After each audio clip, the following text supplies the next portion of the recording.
Guys, രാജ്യത്തെ ഏറ്റവും വലിയ ഡൊമസ്റ്റിക് ടൂർണമെന്റ് ആയിട്ടുള്ള സൂപ്പർ കപ്പ് ഇത്തവണ നടക്കില്ല എന്നുള്ളതാണ് വരുന്ന വാർത്തകൾ.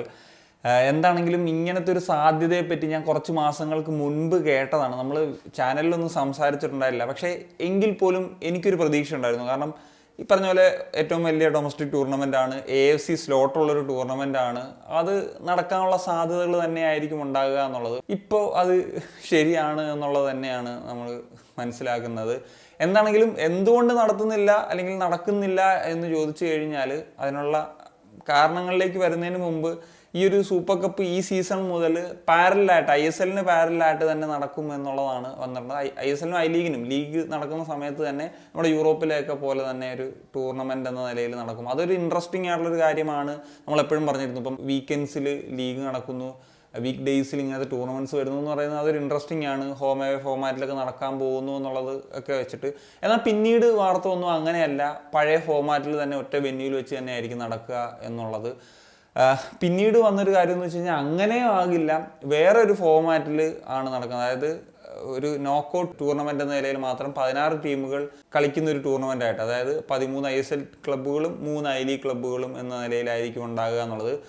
അത് ഗോവയിൽ വെച്ചാകും നടക്കുക, ഏപ്രിൽ മെയ് മാസത്തിലായിരിക്കും നടക്കുക എന്നുള്ളതാണ്. എന്താണെങ്കിലും ഇപ്പോൾ എല്ലാ കാര്യങ്ങൾക്കും ഒരു തീരുമാനമായിരിക്കാം. എന്തുകൊണ്ട് നടക്കുന്നില്ല എന്ന് ചോദിച്ചു കഴിഞ്ഞാൽ, ഇപ്പോൾ AFF ആണ് സൂപ്പർ കപ്പ് നടത്തുന്നത്. ഒരു മടി, പിന്നെ ക്യാഷ് ചെലവാക്കാൻ അത്ര താല്പര്യമില്ല എന്നുള്ളതാണ്. ഒരു രാജ്യത്തിൻ്റെ ഒരു ഫെഡറേഷൻ്റെ അവസ്ഥയാണ് ഡൊമസ്റ്റിക് കപ്പ് നടത്താനുള്ള ക്യാഷ് പോലും ഇല്ലാത്തൊരവസ്ഥ എന്നുള്ളതാണ്. ഇതിൻ്റെ ഒരു സംഭവം എന്ന് വെച്ച് കഴിഞ്ഞാൽ, കഴിഞ്ഞ വർഷം ഇത് ഒഡീഷയിൽ വെച്ചിട്ടാണ് നടത്തിയിരുന്നത്. 3 കോടി രൂപയോളം ഒക്കെയാണ് ഇതിൻ്റെ ഒരു എക്സ്പെൻസ് എന്ന നിലയിലൊക്കെ വന്നിട്ടുണ്ടായിരുന്നത്. എങ്കിൽ പോലും ഇപ്പം ഒഡീഷ ഗവൺമെൻറ് ഒക്കെ സപ്പോർട്ട് ചെയ്തിട്ടുണ്ട്. അവർ തന്നെ ഇത് സ്പോൺസർഷിപ്പ് ചെയ്ത് ഇപ്പം കലിംഗ സൂപ്പർ കപ്പ് എന്ന നിലയിലൊക്കെ തന്നെയാണ് നടത്തിയത്. എങ്കിൽ കൂടി ഇത്രയും ചിലവ് വന്നു. ഇത്തവണ അത് ഗോവയിലേക്ക് നടക്കും എന്നുള്ളതൊക്കെയാണ് പറഞ്ഞു വന്നിരുന്നത്. എന്നാൽ എന്താണെങ്കിലും ഈ 3 കോടിക്കുള്ളിൽ നിൽക്കില്ല. ഒഡീഷയിലെ പോലെ ആകില്ല മറ്റ് സംസ്ഥാനങ്ങളിലേക്കൊക്കെ വരുമ്പോൾ കാര്യങ്ങളെന്നുള്ളതാണ്. AFF-ന് പുട്ടടിക്കാൻ പൈസ ഇല്ല. ഒരു മാസം കോടികളാണ് ചിലവ് വരുന്നത്. അപ്പോഴാണ് ഒരു സൂപ്പർ കപ്പ്. അത് അടുത്ത വർഷം നടത്താന്നേ. പിന്നെ അല്ലാണ്ട് കല്യാൺജിയൊക്കെ അവരെ ചുമ്മാ ബുദ്ധിമുട്ടിലാക്കല്ലേ എന്നുള്ളതാണ് പറയാനുള്ളത്. പിന്നെ ഉത്തരാഖണ്ഡ് ഒരു സാധ്യതയായിട്ട് പറയുന്നുണ്ട്. അവിടെ ഒരു സ്റ്റേഡിയം ഉണ്ട്. ഇപ്പം നാഷണൽ ഗെയിംസ് ഒക്കെ നടന്നിട്ടുള്ള ഒരു സ്റ്റേഡിയം നിങ്ങൾ കണ്ടിട്ടുണ്ടാവുമെന്ന് പ്രതീക്ഷിക്കുന്നു. ബ്യൂട്ടിഫുൾ ആയിട്ടുള്ള സ്റ്റേഡിയം ഒക്കെ തന്നെയാണ്. അത് ക്രിക്കറ്റ് സ്റ്റേഡിയം ആണ്. അത് ഫുട്ബോളായിട്ട് മോഡിഫൈ ചെയ്തതാണ്. പക്ഷേ ഇപ്പോൾ സൂപ്പർ കപ്പ് പോലത്തെ ഒരു ടൂർണമെൻറ്റ് 16 ടീമുകൾ കളിക്കുന്നു.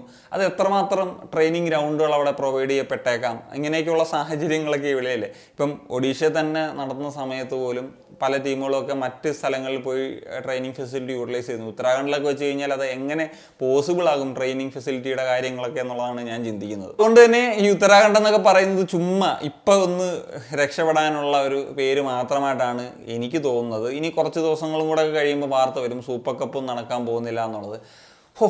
What A journey. ഇന്ത്യൻ ഫുട്ബോളിൻ്റെ കാര്യം ഒന്ന് ആലോചിക്കുമ്പോഴേ കല്യാൺജി ഒരു എന്തുകൊണ്ട് ഒരു മികച്ചവൻ തന്നെ എന്ന് വീണ്ടും വീണ്ടും പ്രൂവ് ചെയ്യുന്നു. എന്താണെങ്കിലും കേരള ബ്ലാസ്റ്റേഴ്സിൻ്റെ ഓണേഴ്സിന് ഇതൊരു സന്തോഷ വാർത്തയാണ്. കാരണം ഇനി ഇതിൽ കൂടുതൽ ഊക്കൊന്നും വാങ്ങേണ്ടി വരില്ല. ISL-ഓടുകൂടി ഈ സീസണിലെ ഊക്ക് അവസാനിക്കുമെന്നുള്ളതിൽ ആശ്വസിക്കാമെന്നുള്ളതാണ്. So that's the case. അപ്പോൾ എന്താണ് നിങ്ങളുടെ ഒപ്പീനിയൻസ്? തീർച്ചയായിട്ടും കമ്പോസ് ചെയ്യാൻ. Signing of.